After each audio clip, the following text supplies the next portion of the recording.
Guys, Jane here, and I wanted to tell you a little bit today about becoming a ghostwriter through the site of Fiverr. That is Fiverr, Fiverr like a $5 bill. And basically, the setup of the site is that you create a gig of which is like something you'll do for $5, and then you can expand it so that it's like, okay, I've got a $5 order, which is the minimum, and then you can have bigger orders. And mine is, all right, 500 words for $5.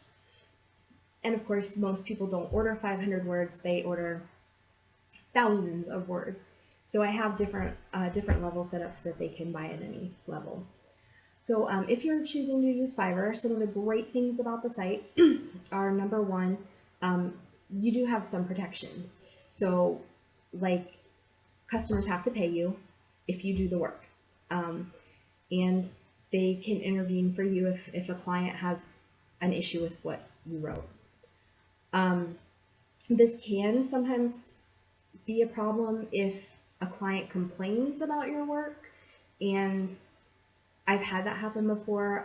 Gotten kind of a message from them like, hey, we felt like you were breaking the terms of service, even though I didn't feel like I was. A person had commissioned me to write a story that they wanted G, and I thought based on the content they gave me, it was closer to PG-13. So nothing really explicit, but the terms of service on Fiverr says no adult content. I'm a romance writer. As long as people don't complain, just, you do adult content. But again, this wasn't anything like graphic. Okay, mind you, this was kind of like just some girls sitting around talking about guys and good-looking guys and guy bods. So not graphic at all, but the client was offended and complained. So that can be a problem, but most of the time it works in your favor that you're going to get paid for the work that you do fairly. Another thing that is great is once you start really taking clients and building up a good reputation, you don't have to do very much marketing to drive traffic to you. So when you are first getting started, there is a button that says buyer requests on your dashboard. And what people do is they say, this is what I need. And you can go through and click and say, I can do that for this amount and in this amount of time. And when I first started on Fiverr, I was doing that every day. At the time, you were only allowed 10 bids a day. I think that has changed, but it's been a long time since I've had to bid. But yeah, you go in and you bid and you say, hey, you have this project, here's who I am, here's what I can do, and here's the time and money to do it. And once you've done your bidding, they can either accept you or reject you. And once you start having some clients and you get some reviews in place, and also they have a system on Fiverr where you can raise your seller rank. And I don't remember what all you have to do. It's on the site to raise your seller rank. But the higher your rank is, basically, the more visibility you have on their site. So if you're getting a lot of 5-star reviews, clients saying you're wonderful, if you're sending out a lot of orders on time, pleasing your customers, not breaking contracts, stuff like that, you're going to get a lot of visibility on the site. And at this point in my career, I, for the most part, don't try to get new clients, but if I wanted them, I feel very confident that I would just have to change my settings a little, and I could. So once you get established, it's fairly easy to draw traffic to yourself. If you're good, again, you have to be committed to a great product. But if you do, it's great.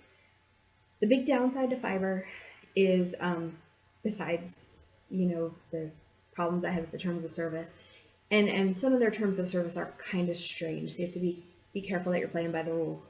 But the other thing is it's expensive. They take 20% of your earnings, including your tips. So customers can tip you, and let's say you did a really great job and your customers, tip you $20. They're going to take 4 of it. So that kind of sucks.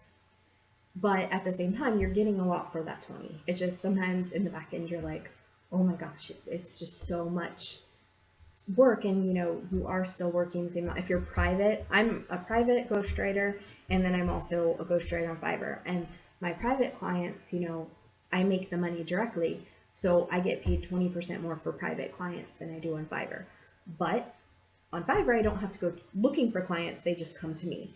Whereas when I was doing a lot of private clients, I had to go looking for them, and it was a lot more marketing involved and driving traffic to my webpage and meeting people on forums. Whereas with Fiverr, mostly people just come to me, and I don't have to go looking for them anymore. So I would recommend Fiverr. I absolutely love Fiverr. Again, the big key here is you have to be putting out a good product. If you're putting out a good product and you're willing to take the time to get started, because the start is slow.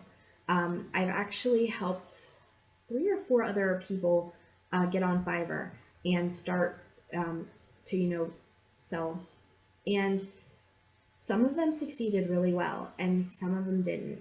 And like, the ones that didn't succeed had generally one of 2 problems. Either A, the stuff they were putting out really wasn't very good.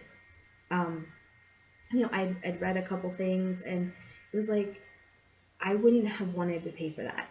It didn't look professional. It didn't look like they proofread it. It didn't look like they even tried. I mean, I could have probably handed it to a high schooler and they could have done the same amount of work. So you have to really be professional and you have to give a good product, because these clients are paying for it. Even if the pay does feel kind of low, they are still paying for it. So you need a good product. The other thing is, people sometimes quit too soon. I would say it took at least a month for me to start getting orders on any kind of regular basis, and probably 4 months before I didn't have to go into the buyer request anymore. You're not going to get instant results necessarily, and you have to be willing in the beginning to say, hey, I've got 4 hours that I can go and try to find clients, but I may not get any orders today. And so in the beginning, you may spend a lot more time working and not getting paid, and that can kind of suck. It is great though, because like I said, Fiverr protects you. And also another thing you should know, when they pay you, there is usually, depending on how you are paid, some kind of fee to that. So it can feel like they're kind of finding you, coming and going. I have PayPal, and I know there is a transfer fee to get paid from my account to my PayPal. I had a friend who was putting it on their preloaded card, and there was, I think, a $3 service fee for that. So be aware, there's fees, and if you're not going to be doing a lot of work, it may not be worth the fees for you to be on Fiverr, or maybe any other marketplace. I assume other marketplaces have some kind of fees as well. And, but if you're doing decent quality and quantity of work, it can totally be worth your time. You just wouldn't want to withdraw every time you get paid. Like, if you did a $5 order, you don't want to pull out the $4 that you earned from it, because you're going to have a lot of transaction fees. Whereas if you're withdrawing $500 or $600 at the end of the month, a dollar fee isn't really going to matter so much. So just keep all those things in mind. Overall, I love Fiverr. I've had a great experience on it, and I would totally recommend it. Just be willing to get in there and bust your butt until you get some reviews and until you really build up a reputation. People on the forums there are so helpful and nice.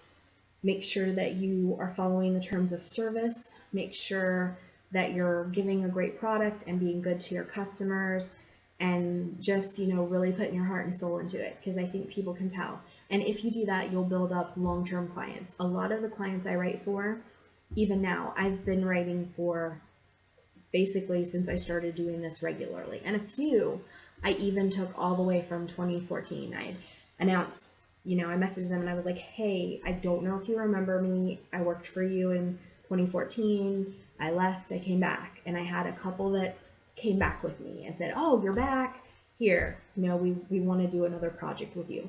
So the community has been overall great.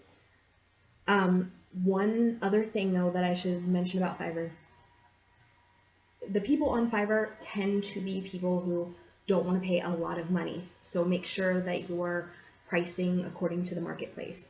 I do a penny a word, and even at my skill level, I probably wouldn't go much higher than that because the people who are using Fiverr, they don't want to pay massive amounts of money, even if you're good.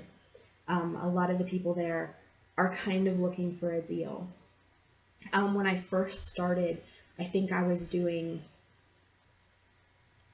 1,000 words for $5, and I did end up, because I was getting so many orders, going to 500 words.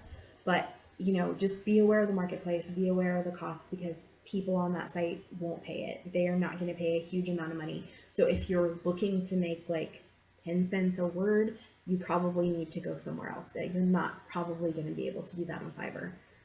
If you do, I would love to hear your story. So if you have had any experience with Fiverr, I would love to hear about it in the comments. If you have any questions about using Fiverr or ghostwriting in general, feel free to leave a comment as well, and I'll try to answer you. If this has been helpful to you, hit like, and if you'd like more content, hit subscribe. Thanks for listening. Bye.